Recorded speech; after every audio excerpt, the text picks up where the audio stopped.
Bom, pessoal, continuando, né? Nós vamos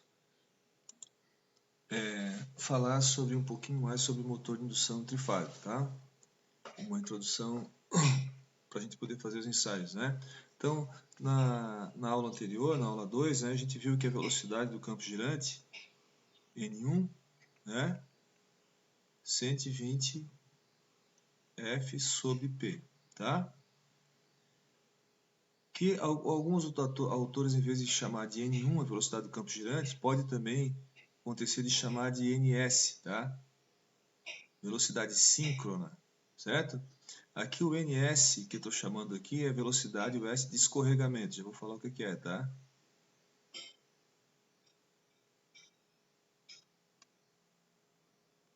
Tá? Mas o N1 é comum os autores chamarem também de NS, velocidade síncrona, e a velocidade do rotor, que eu chamo de N2, velocidade do rotor,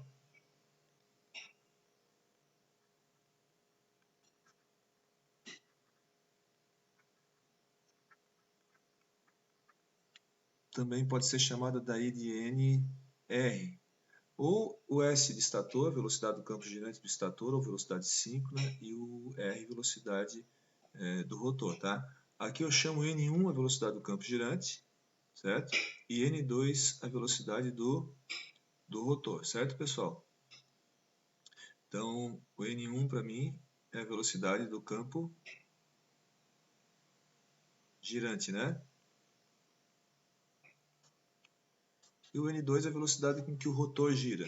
No motor de indução, o rotor sempre gira uma velocidade menor que o campo girante, certo?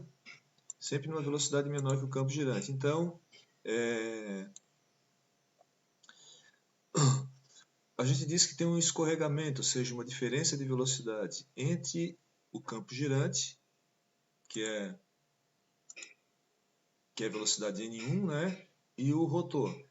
Essa diferença de velocidade, ela deve existir para poder haver uma variação de fluxo no rotor. Vocês vão ver isso um pouco melhor na teoria, mas eu vou falar um pouquinho aqui, certo? Como a gente viu, o rotor do motor de indução está em curto-circuito, então ele precisa, não existe uma fonte lá. A fonte é a fé induzida devido à variação de fluxo, né? E essa variação de fluxo só existe quando o campo girante passa numa certa velocidade pelo rotor. O problema é que o rotor também está em movimento, né? Imagina que a máquina já está girando, né? Quando o rotor está parado, o campo girante passa numa velocidade bem grande por aí. Mas à medida que o rotor começa a acelerar, vai diminuindo a diferença de velocidade entre o campo girante e o rotor, né? Então, na verdade, o campo girante passa menos vezes pelo rotor, ou corta o rotor numa velocidade diferente, né? Então, essa diferença de velocidade aqui, N1 menos N2, né? Que eu estou chamando aqui de, não confundir, às vezes o pessoal chama NS de velocidade do campo girante também, em outros autores, tá? Mas aqui eu estou chamando de velocidade de escorregamento. Então, essa diferença de velocidade entre o campo girante produzido pelo estator e a velocidade que o rotor gira, né, chamando ela de velocidade de escorregamento, né, e chamando a velocidade do campo girante de velocidade síncrona, ou a velocidade máxima, vamos dizer assim. Então, se eu digo que a velocidade do campo girante é 100%, quantos por cento é essa diferença de velocidade? N1 menos N2, né? Então, fazendo a reguinha de 3, fica o escorregamento, seria NS vezes 100 sobre N1. NS é o N1 menos N2, né? Então, o que é o escorregamento percentual? Basicamente, é quantos por cento o rotor está girando atrás do campo girante. Se eu digo que o escorregamento é 2%, significa que a velocidade do rotor não é que ela é 2% da velocidade do campo girante, não. Ela é 2% menor que a velocidade do campo girante, certo? Quer dizer, o rotor gira mais ou menos a 2% menor, a menos, né, que o campo girante. Então, a velocidade com que ele está escorregando é a diferença de velocidade, né? De uma maneira simples, vamos dizer assim que a velocidade do campo girante para mim é 100%. E o rotor está girando a 98% da velocidade do campo girante. Então está quase encostando no campo girante, certo? Quanto é que é o escorregamento? Escorregamento é 2%. Né? Escorregamento é 2%, essa é a diferença de velocidade. Quanto maior a diferença de velocidade, maior a força eletromotriz induzida no rotor, uma variação de fluxo no rotor, certo? Então essa diferença de velocidade é muito importante. Ela pode ser também por unidade, a gente chama de escorregamento, né? Escorregamento. Quando o rotor gira junto com o campo girante, não existe variação de fluxo, porque o rotor está girando junto, então não há, o campo girante não corta o rotor, ele gira junto com o rotor. Né? Então o escorregamento é zero. E quando a velocidade do rotor é zero na partida, por exemplo, o rotor está parado, vai ficar N1 sobre N1, que é 1, ou percentualmente 100%. Significa que o campo girante está cortando o rotor com 100% de velocidade, ou seja, a velocidade de escorregamento é 100%, justamente quando o rotor está parado. Né? E daí o campo girante passa por ele com toda a velocidade. Então, quando o escorregamento é 100%, significa que o rotor está parado. Né? Quando o escorregamento é zero, significa que não há escorregamento nenhum, quer dizer, o rotor não está escorregando, vamos dizer assim, dentro do campo girante, ele está girando junto com o campo girante. Então, se o escorregamento é zero, a velocidade do rotor N2 é igual à velocidade do campo girante. O motor de indução, ele trabalha sempre com um pouquinho de escorregamento quando está com carga, tá? Sim, 2, 3, 4, 5, 10% de escorregamento. Depende do tipo de categoria do motor de indução, do tipo de carga. Né? Então ele precisa girar um pouquinho abaixo da velocidade do campo girante para ter força. Note que como o rotor está em curto, basta uma pequena diferença de velocidade para induzir uma força eletromotriz, que como o rotor está em curto, produz uma baita corrente que vai fazer um baita torque na máquina, certo? Por causa dessa diferença de velocidade, pessoal, a frequência das fêns induzidas no rotor é diferente do estator. Se o estator é 60 Hz, por exemplo, a máquina de 2 polos, que a gente viu, que gira 3.600 RPM, 60 ciclos por segundo, a gente viu no aula anterior, a frequência no rotor ela pode ser 2, 3, 4, 5 Hz. E é muito fácil, é só a gente pegar a frequência do estator e multiplicar pelo escorregamento, por unidade, daí, certo? Não é percentual. Escorregamento S por unidade. Né? Por exemplo, se o escorregamento aqui é 2%, aqui vai ser, o por unidade é 0,02. Né? O percentual é multiplicado por 100. Se o escorregamento é 4%, o S vai ser 0,04. Certo? Bom, o motor ele tem 3 bobinas, a gente viu, né? Na fase A, fase B e fase C. Certo? Eu vou chamar aqui de 1, como a gente fez para o transformador, o estator, e 2, o rotor, certo? O que acontece? O motor de indução, ele é, como o transformador, alimentado em tensão imposta. Então, se a gente desprezar as quedas de tensão, na resistência de cada fase do estator e nas reatâncias de dispersão, que existem também na máquina de indução, nas cabeças de bobina, por exemplo, né? Então, aqui eu estou pensando só no estator, não estou esquecendo o rotor por enquanto, certo? Eu aplico uma tensão, por exemplo, de 220 volts em cada fase. Vai ter que haver, o motor vai ter que induzir em cada fase, na fase A, na fase B, na fase C, uma fém de 220, igual. Né? Igual no caso do transformador. Como a variação com o tempo é a frequência da rede, no caso do estator é 60 Hz, então, e tem certo número de espiras, todas as 3 fases têm o mesmo número de espiras, então o fluxo que vai induzir essa fém, E1, por exemplo, 220, igual ao V1 que eu apliquei em cada fase, né, de 220, esse fluxo tem um tamanho, né? É só eu passar isso aqui para baixo, dividindo, o E1 é igual ao V1, né? Na verdade, ele é um pouquinho menor por causa da queda na resistência e na reatância de dispersão, mas desprezando isso, que é um valor muito pequenininho, eu posso dizer realmente que o fluxo ele é constante. A diferença é que aqui esse fluxo máximo, pessoal, é justamente o campo girante que a gente viu na aula anterior. Né? Ele é produzido pelas 3 fases ao mesmo tempo, as 3 correntes circulando produzem o campo girante. Né? Mas note que é exatamente a mesma fórmula do transformador. Então, a amplitude desse campo girante depende da tensão aplicada, né? Podemos chamar de campo girante ou fluxo resultante, que gira, né? No transformador, ele varia senoidalmente para cima e para baixo, né? Uma direção e na outra, né? Na bobina. No motor, esse fluxo ele tem uma amplitude constante, na verdade ele fica girando. O problema é que conforme ele vai girando, ele induz uma força eletromotriz no rotor, mas também induz uma força eletromotriz em cada fase do estator, conforme a posição, né? Quando ele corta, quando ele está no eixo da fase, ele é máximo para aquela fase. A fase pega todo o campo girante para ela. Quando o campo girante passa tangente, né? Ou passa paralelo ao eixo da fase, a fase não pega nada de fluxo, né? Então, o fluxo para cada fase varia senoidalmente, né? E esse valor aqui é a amplitude do campo girante. Então, depende da tensão que se aplica em cada bobina, né? Agora, quem faz o campo girante? Igualzinho quem faz o fluxo no transformador, a corrente de magnetização, certo? Então, ali quando eu fiz o campo girante, mostrei para vocês o exemplo simples do campo girante, corrente da fase A, B e C, na verdade, é a corrente M da fase A, a corrente M da fase B e a corrente IM da fase C. Então, o campo girante ele depende só da tensão, né? Claro, depende do número de espiras de cada fase e depende também da frequência. Que esse fluxo do campo girante é que vai induzir uma força eletromotriz E1 em cada fase A, B e C do motor, que vai tentar se igualar à tensão imposta pela fonte, pelo sistema em cada fase do motor, né? Para respeitar a lei de Kirchhoff, certo?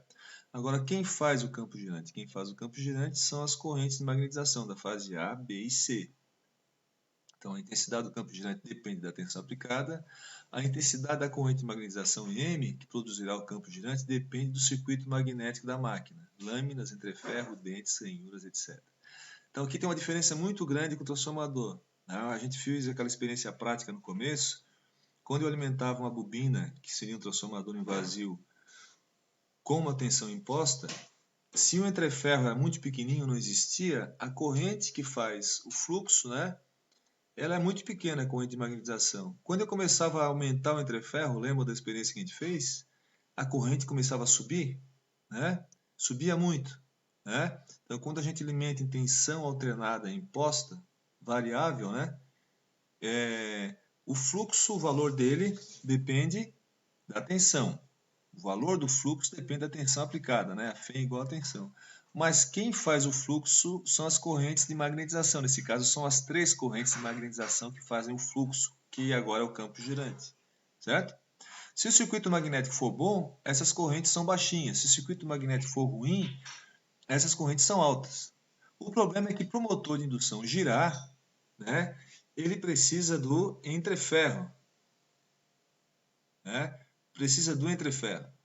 Então, esse entreferro faz com que a corrente de magnetização seja muito grande no motor de indução, muito maior que no transformador. No motor que a gente vai trabalhar no laboratório, a corrente nominal dele é 2,6 amperes. E a gente liga ele em vazio, dá 1,6. Dá mais de 50%, né? 50% seria 1,3, que a corrente nominal é 2,6 amperes. Dá 1,6. Se o motor não tivesse entreferro, essa corrente ia ser muito baixinha. Mas ele tem que ter entreferro, senão ele não gira, né? Porque senão o rotor estaria grudado no estator. E o entreferro, mesmo sendo muito pequeno, né? 0,3 milímetros, por exemplo, mesmo assim a corrente de magnetização é alta, né? Porque a permeabilidade do entreferro é muito menor que a permeabilidade do ferro, né? Então a diferença é grande entre o motor de indução e o transformador, certo, pessoal? Então, para fazer o torque no motor de indução, eu coloquei aqui um K que depende da máquina, depende dos enrolamentos, se a máquina é de 4 polos, 2 polos, o tipo de enrolamento, se é concêntrico, se é imbricado, quantas ranhuras por polo e por fase, da construção da máquina, certo? Mas basicamente para fazer o torque no motor de indução, tem que ter o fluxo, que é o campo girante, e tem que ter uma corrente induzida no rotor. O campo girante depende da tensão. E a corrente induzida no rotor depende da variação do fluxo, né? E a variação de fluxo no rotor depende da diferença de velocidade, aquela velocidade de escorregamento, né? Cujo valor percentual é o próprio escorregamento. Quanto maior a diferença de velocidade, não a velocidade do rotor, não confundo, a diferença de velocidade entre o campo girante e o rotor. Então, quanto maior essa diferença, mais variação de fluxo vai ter, maior vai ser a corrente do rotor, né? Então, o torque pode ser entendido qualitativamente como a interação entre o campo girante e a corrente que circula no rotor, né? Então, é um condutor percorrido por corrente imerso no campo magnético. Imagine as barras do rotor. Uma barra lá, ela está mergulhada no campo magnético, que é o campo girante produzido pelo estator. E esse próprio campo girante, variando sobre o rotor, induz uma força eletromotriz. Como o rotor está em curto, aparecem as correntes do rotor, certo? Então, o campo girante depende da tensão, do número de espiras da frequência, fundamentalmente da tensão, né? E a corrente depende, claro, desse fluxo também, mas depende da diferença de velocidade, né? Da variação desse fluxo sobre o rotor, né? Claro, depende da resistência do rotor, né? Das reatâncias de dispersão, de outros fatores, né? E esses dois fatores juntos, o campo, né? Fluxo do campo girante e o condutor percorrido por corrente numa barra do rotor, por exemplo, vai fazer a força do motor. Então, na verdade, quanto mais devagar a máquina gira, mais diferença de velocidade tem, mais variação de fluxo, mais corrente e mais torque. Por isso que na partida do motor de indução a corrente é muito alta, porque ele está parado, o campo girante passa por ele numa velocidade muito alta, tem muita variação de fluxo, muito torque, certo? Então aqui eu fiz um esqueminha bem simples, pessoal, ó. Quando o motor aumenta, vamos supor que o motor está funcionando com uma certa carga, certo? Aí eu tenho um aumento da carga. Se eu tenho um aumento da carga, eu preciso aumentar o torque. O torque, como a gente viu agora, ele depende do campo girante e da corrente do rotor, né? Então, se a carga aumenta, aumenta o torque. Se a tensão é constante, o fluxo, ou seja, o campo girante é constante. O campo girante constante só depende da tensão, certo? Mas se a carga aumenta e aumenta o torque, tem que aumentar a corrente induzida no rotor, certo? Claro, porque o campo girante depende da tensão. E a corrente induzida no rotor, né? Como é que faz para aumentar essa corrente induzida no rotor para poder aumentar o torque, já que a carga aumentou? Né? Então tem que aumentar a força eletromotriz induzida no rotor. E o rotor está em curto, são barras ou enrolamentos em curto-circuito, né? Para aumentar a força eletromotriz tem que aumentar a variação de fluxo. E a variação de fluxo, na verdade, é proporcional à diferença de velocidade entre o campo girante e o rotor. Então tem que aumentar essa diferença de velocidade. Só que a velocidade do campo girante não muda, depende só N1 120F sobre P, depende só da frequência e do número de polos. Então como é que vai aumentar a diferença de velocidade se o campo girante não muda? Só tem um jeito, é o rotor girar mais devagar. Então o rotor girando mais devagar, né, vai ter mais diferença de velocidade, vai girar abaixo da velocidade do campo girante, vai ter mais variação de fluxo, o campo girante vai passar mais vezes por segundo sobre o rotor, vai ter mais força eletromotriz induzida, vai ter mais corrente induzida no rotor, vai ter mais torque. Então, quanto mais devagar o motor gira, mais forte ele fica, né? Tá bom, pessoal? Então, o motor de indução é um motor que funciona com a velocidade um pouco abaixo do campo girante, justamente para poder ter essa diferença de velocidade e essa força eletromotriz induzida para poder ter um torque do motor que contrabalance o torque resistente da carga, né? Então, quando o torque do motor eletromagnético, né, que é esse aqui, se iguala ao torque resistente da carga, a aceleração se anula e o motor estabiliza a velocidade, né? Então, ele estabiliza a velocidade sempre num ponto em que o torque do motor é igual ao torque resistente da carga. Isso vai depender da curva de torque da carga também. Mas é um motor que funciona, né, com a velocidade sempre um pouco abaixo do campo girante, né? E quanto mais abaixo ela fica, mais diferença de velocidade tem, mais variação de fluxo, mais força eletromotriz induzida, mais corrente no rotor, mais torque. Certo, pessoal? Bom, o circuito equivalente do motor de indução, que a gente vai depois calcular os parâmetros, vocês vão ver certinho na teoria, mas de uma maneira simples aqui, eu não vou mostrar as transformações que se faz aqui, porque o professor da teoria vai passar para vocês, tá? Mas a gente faz um circuito equivalente muito parecido com o do transformador, igual, estão vendo? Por fase. Aqui eu tenho o R1 e X1 de cada fase do motor. Imaginando que mesmo que o rotor seja em barras, a gente imagina que ele é bobinado, que ele é trifásico em curto-circuito, certo? Existe, na verdade, pode mostrar, né, que existe um rotor bobinado equivalente ao rotor em gaiola. Ambos estão em curto-circuito, né? O rotor em gaiola é mais usado porque ele é mais robusto, mais difícil de queimar, tá? Mas do ponto de vista de circuito equivalente, a gente pode imaginar que o rotor seja bobinado, apesar de ser em gaiola. Isso não vai mudar em nada os parâmetros que a gente vai obter e as curvas que a gente vai obter do motor, certo? O motor seria assim, seria um transformador trifásico, né? Aqui é por fase, claro, com o rotor em curto, certo? Bom, só que aqui eu trabalho no estator com uma frequência 60 Hz, no rotor eu teria uma frequência diferente, porque conforme a velocidade, a variação de fluxo de vezes que o campo girante passa pelo rotor é diferente, conforme a velocidade, e essa FEM E2 aqui, ela vai ter uma frequência diferente, consequentemente a corrente do rotor vai estar numa frequência diferente também, né?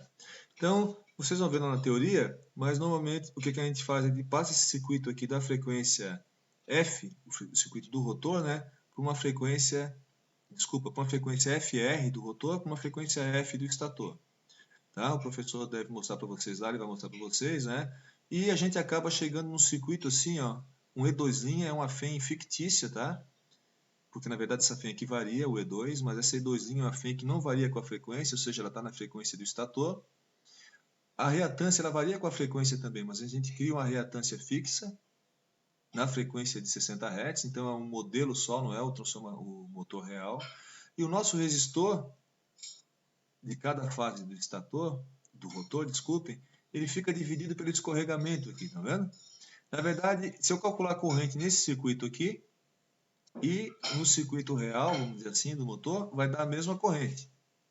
Só que aqui, em vez de ter uma FEM, aqui eu tenho uma FEM variável conforme a velocidade do motor e uma reatância variável. Aqui o que eu fiz? Eu deixei a FEM e a reatância fixas e levei a variação para o resistor, né? Artificialmente, para poder resolver o circuito. Por quê? Porque agora esse circuito aqui está na frequência de 60 Hz, eu posso usar fasores. Aí o que eu faço? Eu multiplico por A ao quadrado aqui e passo o que está no rotor para o estator, certo? Finalmente a gente chega nesse circuito equivalente, tá? Vocês vão ver isso melhor na teoria. Essas duas linhas aqui significa que essa reatância ela foi referida para a frequência do estator e para o estator. E aqui a resistência de cada fase do estator foi referida para o estator, certo? Na verdade, muitas vezes a gente tira as duas linhas e aqui tira essa linha, não precisaria, desde que eu apresente o circuito equivalente dessa forma, já se sabe que esse circuito equivalente é o circuito equivalente do motor de indução referido para o estator. Quando a velocidade do motor muda, muda o escorregamento, certo? E aí a gente consegue resolver tudo com esse circuito equivalente, pessoal, calcular potência, calcular rendimento, calcular tudo. O escorregamento ali, a gente já viu, vocês vão ver isso na teoria, né?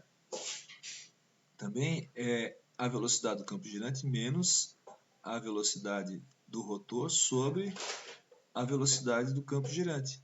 Então, o campo girante, a velocidade dele é fixa, né? 120 F sobre P, certo? O rotor, a velocidade varia conforme a carga, né? Claro, quando ele está parado, por exemplo, a velocidade é zero, ele vai acelerar, tem uma baita corrente induzida, uma baita variação de fluxo, depois ele estabiliza lá próximo da velocidade do campo girante conforme a carga. Então vamos supor que o motor é de 4 polos, a velocidade do campo girante nesse caso é 1.800 RPM. Aí o rotor para lá, sei lá, a 1.730, certo? O nosso motor, se não me engano, a velocidade nominal dele é 1.715, que está na bancada lá que a gente vai fazer o ensaio. Então, a velocidade do campo girante 1.800 RPM e a velocidade do rotor 1.715. Se ele tivesse no vácuo, sem carga, o rotor ia conseguir chegar perto e praticamente igual. né? No caso ideal, igual a 1800. Mas como tem atrito, ventilação, ele vai girar um pouquinho abaixo. Mesmo sem carga, vai girar a 1799, não a 1800. E com carga, 1730, 1715, 1740, 1770, depende do motor, depende do escorregamento nominal do motor, né? Então, vamos supor que o motor está funcionando com 1.700 RPM. Eu calculo aqui, ó, 1.800 menos 1.700 sobre 1.800, calculo escorregamento, por exemplo, dá 0,01. Aí eu divido esse resistor pelo escorregamento e acho o valor desse resistor. Note, tome cuidado aqui, esse resistor não é o resistor da resistência de cada fase do rotor. Na verdade, é esse valor da resistência dividido pelo escorregamento. Então, é um resistor variável. Conforme a velocidade muda, esse resistor muda. Muda a corrente no rotor, que aqui está referida para o estator, né, e para a frequência do estator. E aí muda a corrente no estator do motor também. Certo? Vocês vão ver depois na teoria certinho como calcular o torque, rendimento. Então, resolvendo esse circuito equivalente, a gente consegue traçar todas as curvas do motor, fazer uma radiografia do motor, né? Então, agora a gente vai estudar o seguinte, na próxima aula. Como obter os parâmetros R1, X1, R2 e X2. Ou R2' e X2 duas linhas, certo? E depois, no ensaio em vazio, a gente vai obter os parâmetros ou de rotor livre, né? Os parâmetros RP e XM. Com esses 6 parâmetros, a gente consegue uma radiografia do motor. E daí a gente consegue variar a velocidade, resolver o circuito equivalente e traçar a curva de rendimento do motor, de torque do motor e de corrente do motor, né? De uma maneira muito precisa, certo? Com isso a gente pode saber se o motor está funcionando bem ou não. Por exemplo, numa indústria, se esse motor precisa ser trocado por um motor de rendimento melhor, ou às vezes por um motor menor. Às vezes o motor é muito grande para aquela carga, né? O motor de indução ele tem um problema grande que a gente viu ainda há pouco, que é a corrente de magnetização, que é muito grande, né? Essa reatância XM é baixa por causa do entreferro e precisa de uma grande corrente para produzir o campo girante, né? Que depende da tensão, porque infelizmente o motor para funcionar tem que ter um entreferro. Então agora, com essa preparação, pessoal, a gente vai mostrar na próxima aula para vocês agora, né, como fazer esses dois ensaios na sequência, né, o ensaio, primeiro vamos fazer um ensaio de rotor travado, eu vou explicar porquê, depois o ensaio em vazio para calcular esses parâmetros, certo? E depois nós vamos fazer um ensaio de carga. Claro que aqui na teoria eu vou mostrar para vocês como fazer as ligações, e vai ficar totalmente preparado para quando a gente puder fazer esses ensaios na prática, a gente fazer de uma maneira mais ágil. Certo, pessoal? Obrigado.